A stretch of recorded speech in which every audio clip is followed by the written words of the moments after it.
সুপ্রিয় দর্শকবৃন্দ, আসসালামু আলাইকুম রহমতুল্লাহি ওয়া বারাকাতুহু। বাংলাদেশের সাবেক প্রধানমন্ত্রী শেখ হাসিনা জুলাই আগস্টের ছাত্র জনতার গণ অভ্যুত্থানে ভারতে পালিয়ে গেছেন। তারপর থেকে তিনি সেখানে অবস্থান করছেন। তো সেই থেকে এই পর্যন্ত সজীব ওয়াজেদ জয়ের সাথে সরাসরি তার কোনো সাক্ষাৎ হয়নি। সম্প্রতি একটি খবর প্রকাশিত হয়েছে যে সজীব ওয়াজেদ জয়ের সাথে শেখ হাসিনার সাক্ষাৎ হচ্ছে। এই সংক্রান্ত একটি খবর প্রকাশিত হয়েছে দৈনিক ইত্তেফাক পত্রিকায়। চলুন দেখি খবরটি বিস্তারিত কি লিখেছে। নিউজ 18-এর প্রতিবেদন, ভারতে যাচ্ছেন জয়, সাক্ষাৎ হবে শেখ হাসিনার সঙ্গে। সাবেক প্রধানমন্ত্রী শেখ হাসিনা ও তার ছেলে সজীব ওয়াজেদ জয়ের মধ্যে শিগগিরই সাক্ষাৎ হতে পারে।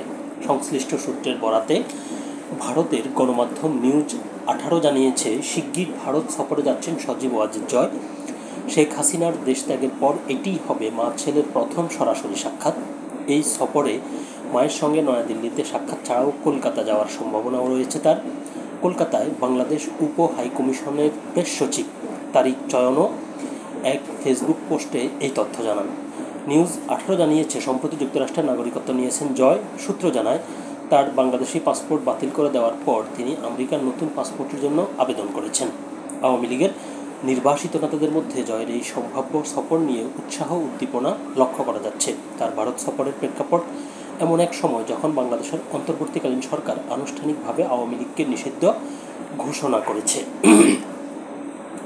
গত 12ই মে নির্বাচন কমিশন আওয়ামী লীগের নিবন্ধন বাতিল করে যা দলটিকে আগামী জাতীয় নির্বাচনে অংশগ্রহণের সব পথ বন্ধ করে দেয়। এর আগে 10ই মে অন্তর্বর্তীকালীন প্রধানমন্ত্রী মোহাম্মদ ইউনূসের নেতৃত্বাধীন সরকার এক প্রজ্ঞাপনের মাধ্যমে আওয়ামী লীগ ও এর সহযোগী সংগঠনসমূহের সব অনলাইন ও অফলাইন কার্যক্রম নিষিদ্ধ ঘোষণা করে।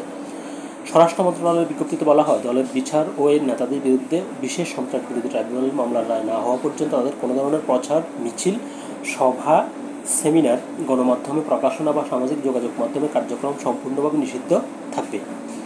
একজন সাবেক আওয়ামী লীগ মন্ত্রী নিউজ 18-কে বলেন, আমরা আশা করছি জয় শেখ হাসিনার সঙ্গে সাক্ষাৎ করবেন এবং নির্বাসিত নেতাদের সঙ্গে আলোচনা করবেন। সরকার যেভাবে আওয়ামী লীগকে নিষিদ্ধ করেছে তা সম্পূর্ণ অনৈতিক। এটি আগামী নির্বাচনে দলটিকে প্রতিযোগিতার বাইরে রাখতে নেওয়া কৌশলের অংশ। উল্লেখ্য, শেখ হাসিনা গত 5 আগস্ট 2024 তারিখে দেশ ত্যাগ করেন এবং তখন থেকে তিনি ভারতে অবস্থান করছেন। খবরটি ছিল এ পর্যন্ত। আল্লাহ হাফেজ।